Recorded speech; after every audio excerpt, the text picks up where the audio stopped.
On est là ensemble dans le cadre d'une lecture en partage, d'une des lectures en partage de la Semaine de la Poésie.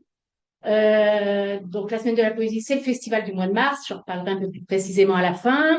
Et en amont du festival, chaque année, depuis un certain temps maintenant, la Semaine de la Poésie fait des lectures en partage pour présenter des poètes qui viennent pour la première fois, en général, au festival de mars. Qui ne sont pas venus depuis longtemps. Qui ne sont pas venus depuis longtemps.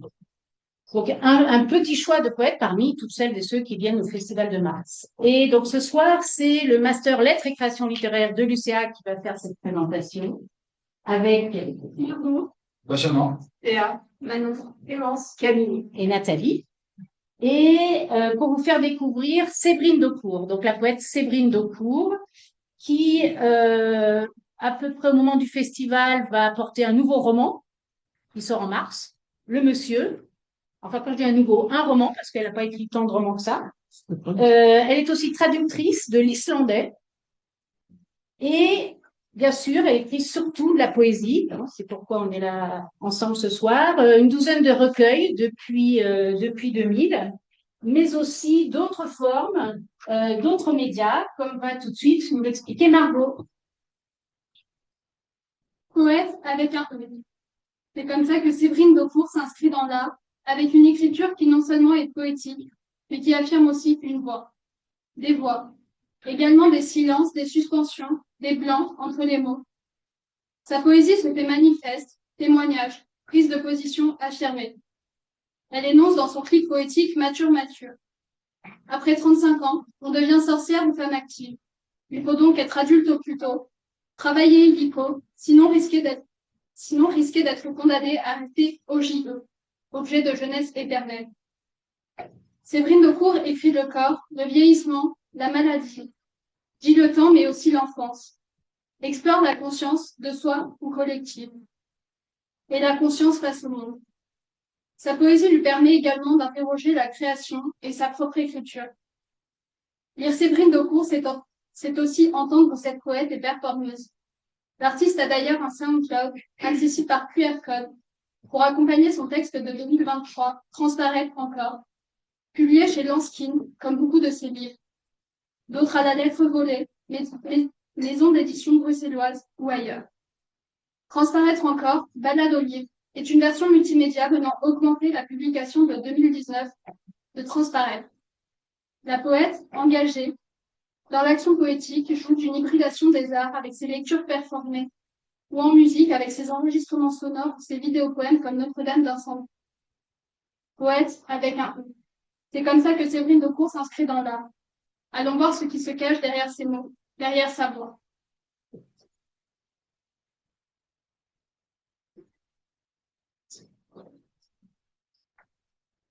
Séverine Daucourt puise dans l'autobiographie pour se situer à la lisière entre l'autofiction et la sociopoétique, ainsi que l'indique son site internet. Dans Décharge, elle use d'un autre pronom que je, tu comme un tu et je, narcissique, ovidien, hystérégoson.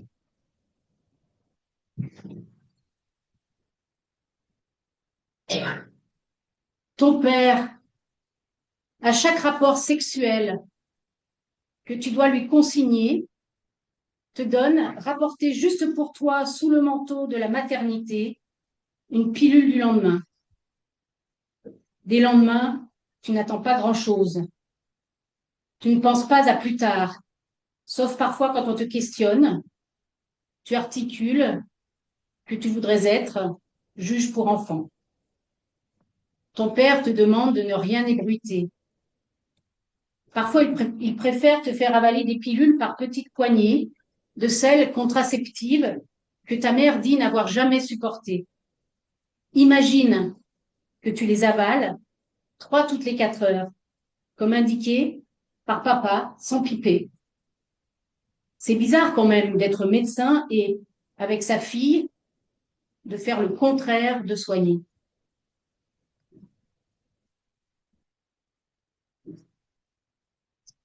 En faisant référence aux métamorphoses, Je cite la quatrième de couverture du recueil des charges. Plus tard, tu découvriras par hasard le lien étymologique entre monstre et montré. Comme Ovide, qui dépeint des dieux tout-puissants et des métamorphoses de corps, Doucourre décrit sa mère matrone, son père médecin agresseur et son frère démoli et démolisseur. Elle nous montre, elle décrit poétiquement la monstruosité de sa vie par l'utilisation de la deuxième personne du singulier afin d'alerter comme une héroïne, une victime ovidienne, du danger des puissants, qu'ils soient des dieux ou de simples humains qu'on appelle parents. Malgré cette mère dépeinte comme une matrone et complice de l'inceste dans des charges, Doucourre est aussi devenue mère.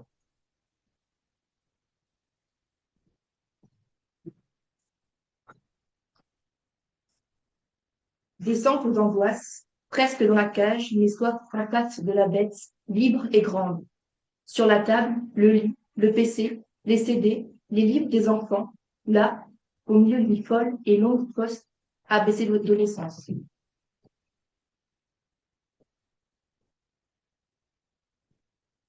Doucourre évoque sa peur d'élever ses enfants, d'être mère, de reproduire la violence. Mais à trop sur le qui-vive, sans entrer sur le sujet du viol, vient également montrer que ce trauma n'arrête pas la vie. L'enfant abusé, devenu femme et mère, se fait pourvoyeuse de soins, et la poésie l'est aussi.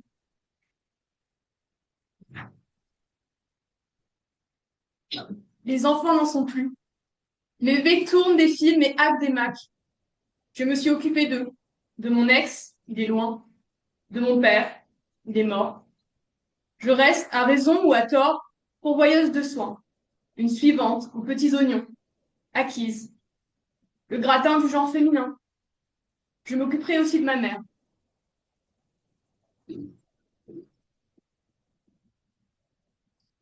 Après et malgré l'inceste, Doucourre a été sur les théories, soignée et soignante, malade jusqu'au suicide dans le passé, psychologue clinicienne et poète aujourd'hui. Elle fait part de ses expériences dans son petit précis de psychiatrique poétique intitulé Les éperdus. Ce texte polyphonique mêle les voix de patients, de la poète et de l'institution médicale. Cette polyphonie est rendue par un dispositif qui assigne divers outils typographiques aux différentes voix. Lettres capitales, soulignement, italique, gras, guillemets.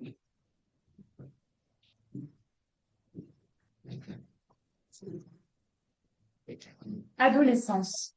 Point de vue strictement somatique. Période commençant à la puberté, d'âge variable selon les individus, plus précoce chez les filles et s'achevant avec la fin de la croissance. Souvent arbitrairement considérée comme terminée à l'âge de la majorité civile, qui varie avec les lois nationales et leur évolution. J'ai perdu ce qui m'appartient. En personne, je l'ai perdu sur le terrain des fouilles, qui est le support de ma substance. Le dommage n'a pas eu le temps de s'inscrire en moi, rendant l'archéologie impraticable. Quand je dois m'allonger sur un lit trop étroit, dans des draps jaunes poussins, quand je pense aux poussins mâles broyés à la naissance parce qu'ils ne pondront rien.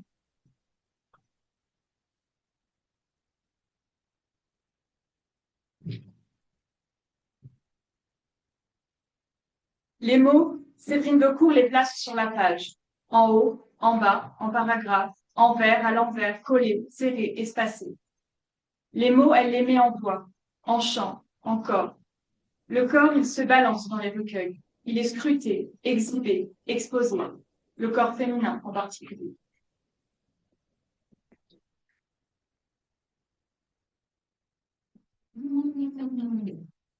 Elles le font. Moi aussi. À mon corps défendant, très jeune, les poils se raser, s'épiler. 14 ans. Les combines des copines. Combien le maquillage. Les sourcils, avec ou sans les couleurs. L'abonnement parce que ça repousse. Faut pas être repoussante. Achat de crèmes et d'onguents. La peau du cul. Sans hésiter. J'ai longtemps cru qu'avoir mes règles était une affaire d'État. C'était une affaire de famille et de linge sale. Je me mettais dans tous mes états, ne voulant de moi laisser qu'une grande tache, recouvrant d'un tsunami rouge une jante émasculée.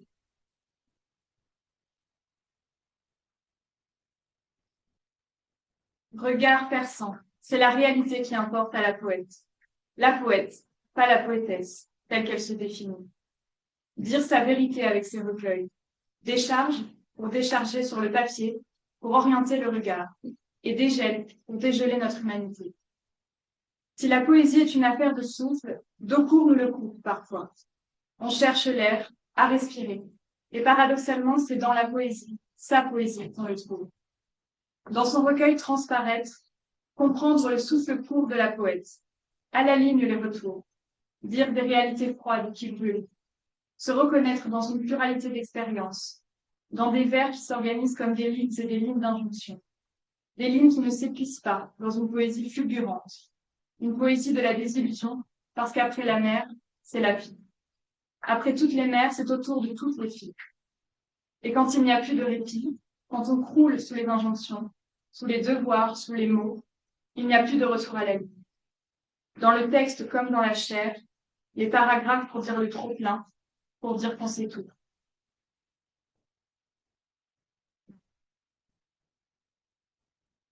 C'est faux de dire que je ne travaillais pas. Je travaillais beaucoup.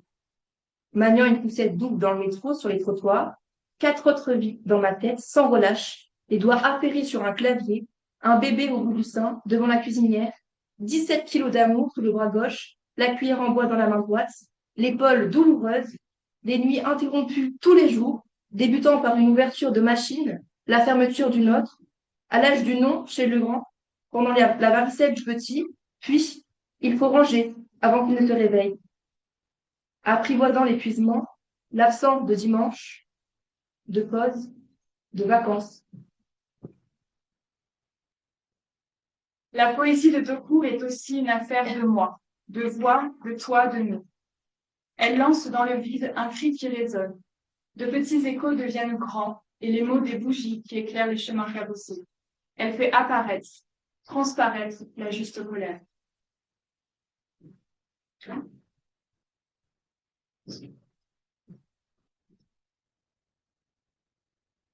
Je voulais parvenir à me reconnaître à ma hauteur sur la cime, dans une brume de tendresse et de pudeur. D'abord les lèvres, ce rouge qui veut dire quoi au juste? Maman me signalant dans l'ascenseur avec ses feux de croissement. C'est un peu trop. Ben justement, maman, l'excès me meut. Pas qu'apparaître, il faut transparaître. Clamer ce recueil comme un chant commun à toutes les femmes, l'entonner, le crier, se briser les cordes vocales jusqu'à être entendu. L'encre comme affirmation, bafouer les règles imposées.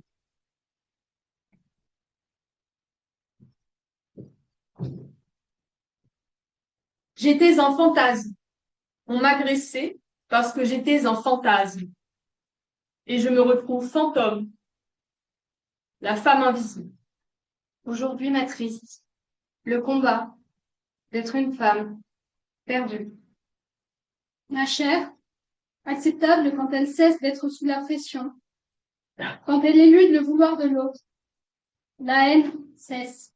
Le corps se rencontre et se rend compte qu'il n'a pas de compte à rendre. Un chant qui tonne et qui détonne. Dans la bouche, les mots sont crus parce qu'on n'est pas cru. Les mots débordent, c'est la crue lexicale. Pas le choix, à fleur de peau, à fleur de mots.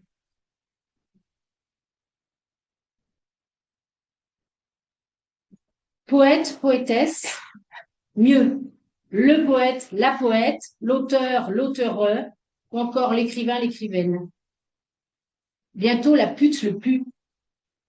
Se foutre du genre des mots, la question n'est pas là. Pouvoir être un homme sans en être un et inversement, être femme sans en être une. Bref, être du genre indifférent.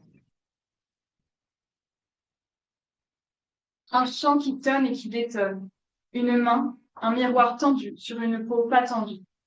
Reflet véritable, société patriarcale, de l'intime au politique.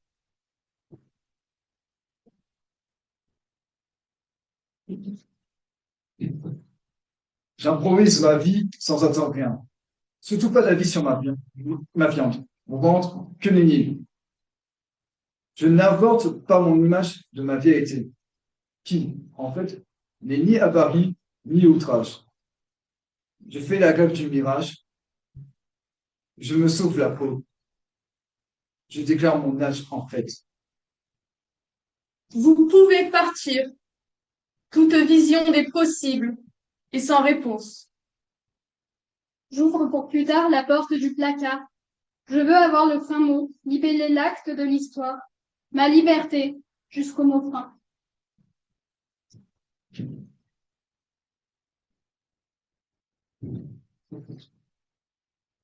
L'écriture de Séverine Daucourt s'interroge elle-même, se remet en cause, s'observe sans relâche. Dans ses recueils, la poète se questionne sur sa condition, sur les thèmes qu'elle choisit d'aborder, ainsi que sur la façon de les aborder.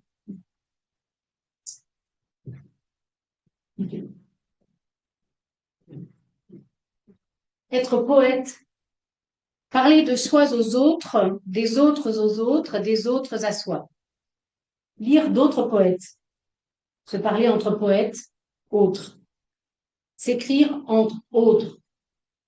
Bien entre nous comme entre soi, en empathie avec le monde. Je ne comprends rien à rien.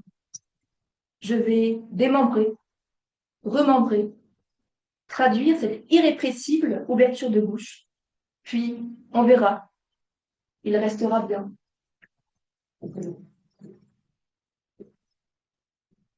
À travers ses poèmes, elle met son lecteur face à ses propres interrogations. Elle fait de ses doutes un art, questionnant le choix des mots, l'ordre, le sens à leur donner.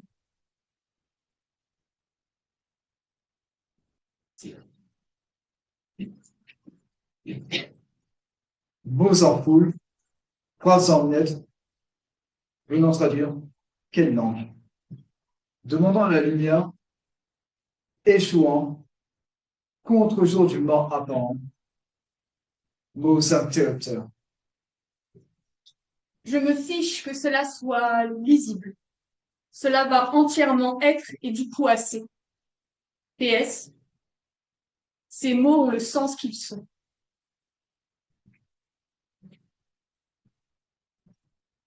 La poésie de Daucourt passe également par une alternance parfois troublante entre harmonie de l'écriture et un langage souvent cru, quitte à, peut-être, déstabiliser son lecteur ou sa lectrice et les confronter brutalement aux réalités qu'elle dépeint.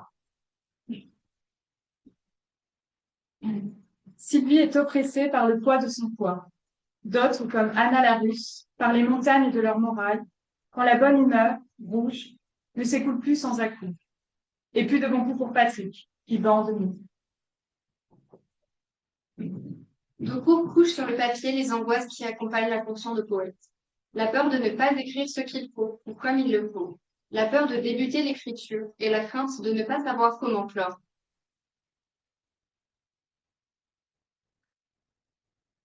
Commencer par le point. Contre la crue, l'angoisse de l'absence de frein. Malgré le point, le début tétanise.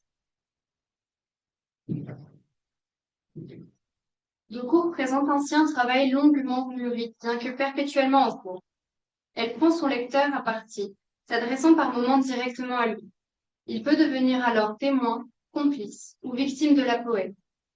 Le tu devient également un double de la poète, un jeu retenu, de sorte à faire d'une expérience personnelle un sentiment collectif.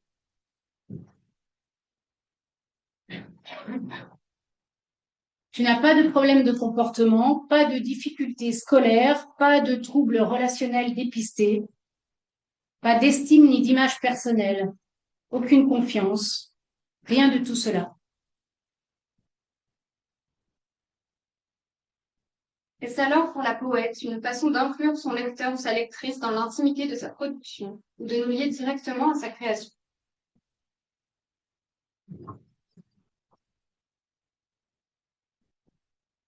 Je me dégrade. Finis par m'adresser, autant vous insulter direct. M'assouvir pour votre grade.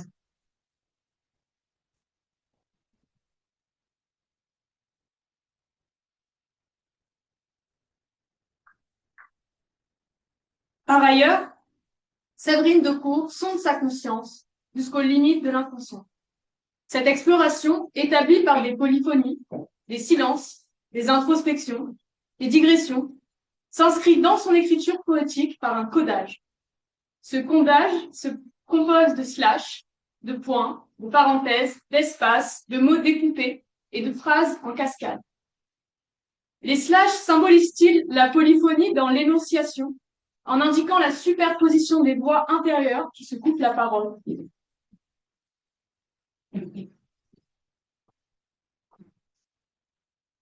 Revivre. Mon père disant à la mairie. C'est elle. Il me reconnaît. Qu'on me voie ne me suffit pas. Je veux être connu. Sans fin. C'est elle. Putain, c'est elle. C'est moi. Bordel. Les parenthèses ouvertes qui ne se ferment plus indiquent-elles une recherche plus approfondie dans la conscience de la poète?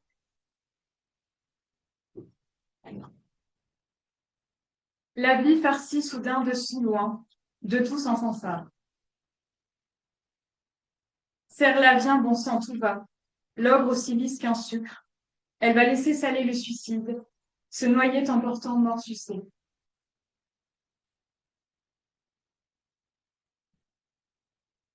Et les espaces, des silences, pour illustrer les non-dits, la limite du langage, de la poésie, ou bien son entrée dans l'inconscient, habitacle des traumatismes sexuels et de l'enfance.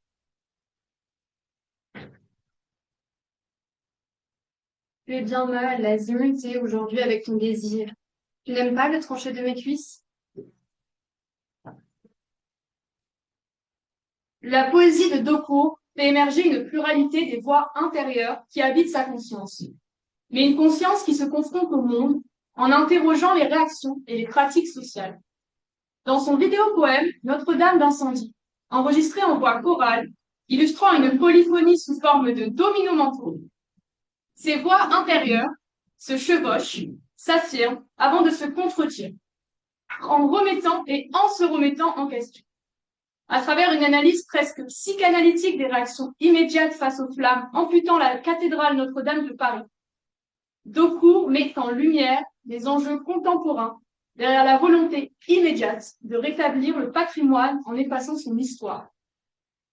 Ce vidéo-poème interroge la religion, la fragilité, l'éternel, l'information immédiate, et révèle par ses voix intérieures émergentes que ce monde reflète comme dans un miroir notre conscience. Les réactions contradictoires dans ces voix qui la possèdent, qui nous possèdent, et émergent en polyphonie dans Notre-Dame d'incendie, sont comparables aux réactions sociales immédiates face aux flammes. Dans ce brouhaha mental, la voix directrice, débattant et débattue, parvient à affirmer une volonté de ne pas reconstruire à l'identique, mais d'admettre l'histoire et ce qui manque. Cette voix fait le vœu que Notre-Dame soit reconstruite à l'avenir en étant mariée à un patrimoine du futur. Par cette volonté de ne pas oublier et par la poésie, il y a résistance face à l'effacement de la mémoire collective. Résistance dans Poudreuse, également, où la neige liée à la notion de chute parsème le recueil en phrases courtes et fragmentées. Decour résiste aux violences tout en critiquant le monde qui les engendre. Les gens vivent dans des villes incertaines, des plaines interdites sous un ciel qui s'effondre. Un jour, ils ont fait des enfants sans s'imaginer que le dernier-né passerait son bac dans une chambre fermée, amoureux d'une toile d'araignée, il sortirait masqué. Ils imaginaient qu'il aurait envie d'avoir à son tour des enfants, qui auraient été leurs petits-enfants. Mais lui se demande si c'est bien raisonnable. Tu ne sais pas quoi répondre. Tu as honte de l'héritage que tu lègues. Tu n'as pas peur d'avoir bientôt encore plus chaud. Tu as peur de l'absence de limites, de la puissance des puissants. Ces gens perdus sont le cadran des certitudes. Leur cerveau ne te sera pas d'une grande aide. Il a la mémoire sélective et la pulsion s'imprète. En plus, ils ont de la merde dans les oreilles. Cascade de critiques polyphoniques décrivant des violences sociales, un malaise contemporain et la fragilité des vies anonymes. Comparaison poétique à la poudreuse qui, fine et légère, peut disparaître en un souffle, mais qui aussi ralentit le monde, étouffe les bruits, suspend le temps et devient image de résistance face à la vitesse et à la violence du quotidien. Cascade de flocons imprimés légers sur les pages, créant implicitement ces couches blanches, couverture de neige qui fragmentent le recueil en plusieurs. Poudreuse parcelle en étincelles des vérités, mettant la lumière sur un système capitaliste et libéral qui fragilise ces individus et les menace d'effacement.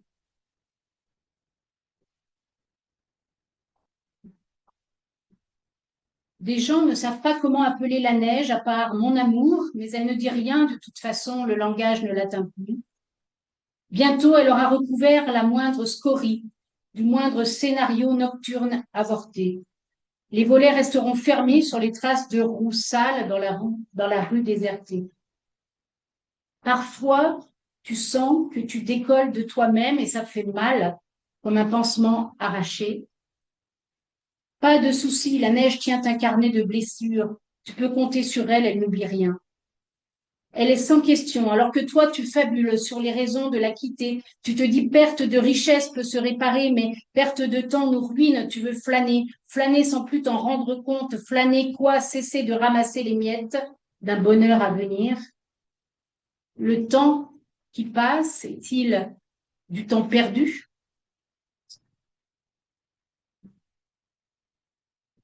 La poète offre avec Poudreuse l'émanation d'une conscience collective en se cherchant dans sa propre conscience, qui souhaite reconnecter et se reconnecter avec le collectif.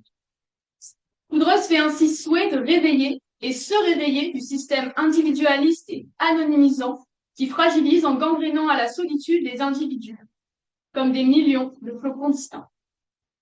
Daucourt cherche à prouver que le collectif est une force qui permet de résister et renforce son propos par la choralité poétique du recueil. Ainsi, dans son rapport de poète au monde, par cette ode à la résistance face à ces violences, en insistant sur la mémoire collective comme force et sur la poésie comme moyen de survie, Daucourt par la poudreuse révèle une mémoire enfouie et collective des individus qui résistent à l'effacement.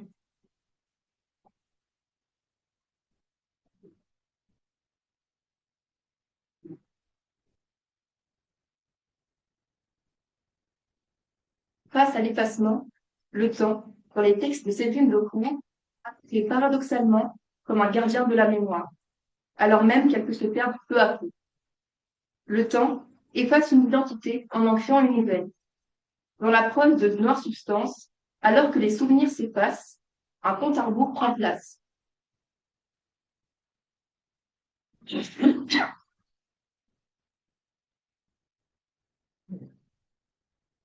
Le conte du lieu est encore bien vivant, et pourtant, la fille s'est comme mise au deuil dès l'annonce du diagnostic. Toute maladie dégénérative est un processus de mort pour ralenti de la personne entière, à commencer par l'autonomie subie, dans l'ordre ou le désordre, bingo à tous les coups, de la personnalité, de la mémoire, de la représentation, puis tout à la fin, parfois longtemps après la mort du reste, du corps et de sa carrière éthiopienne. Chaque proche d'un malade dont le système nerveux se dégrade connaît ce deuil anticipé. cette mort du moi de l'autre. Plus de public, plus de rôle, bientôt plus d'acteurs. Oui, plus personne. Un compte à rebours du 11 au 0, débutant à 11 et non à 10, parce que la maladie attaque avant même qu'on ne la voie. La vie commence à se retirer avant le diagnostic. C'est un temps déjà entamé. 11 représente un temps qui dépasse le temps, un excédent avant le compte à rebours, un superflu fictif déjà entamé, déjà perdu, mais encore vécu. Ce compte à rebours se finit à 0, illustrant le temps qui vient à manquer. Le silence. Le vide engendré et matérialisé par les points de suspension entre les paragraphes, représentant ce qui ne peut ou ne veut pas être verbalisé. Ainsi, le silence de l'aidant devient lui aussi une maladie. Et à partir du compte à rebours de Séverine Daucourt, Camille crée le sien en tissant Noire Substance avec d'autres textes de la poète. Ta parole est muette jusqu'à la mort. 11. Ta ménopause atteint ta chair. 10. Elle souhaite transparaître encore. 9. Tes souvenirs tachés de noir. 8, Notre-Dame perd espoir. 7, Privée de sa mémoire. 6. Des manses tenaces. 5. Emportera 4. lentement 3. toute tête 2, là. 1.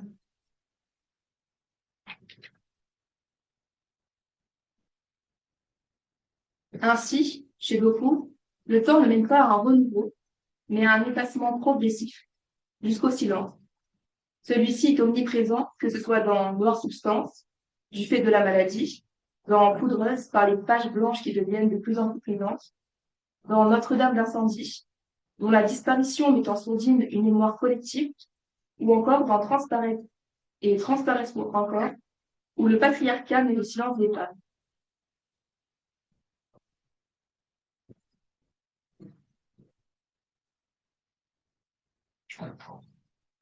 Pour conclure, nous reprenons les réflexions de Séverine Daucourt dans un entretien de 2023 pour le magazine Irine. La communauté des femmes est fantasmatique.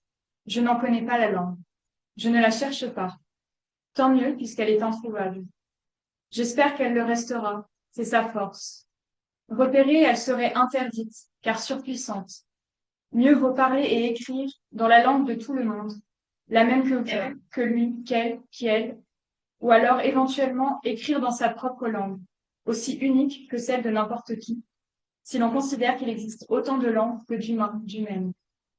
La langue se moque de ce qu'on est, elle accueille tout. Et dans un autre entretien pour Diacritique en 2022.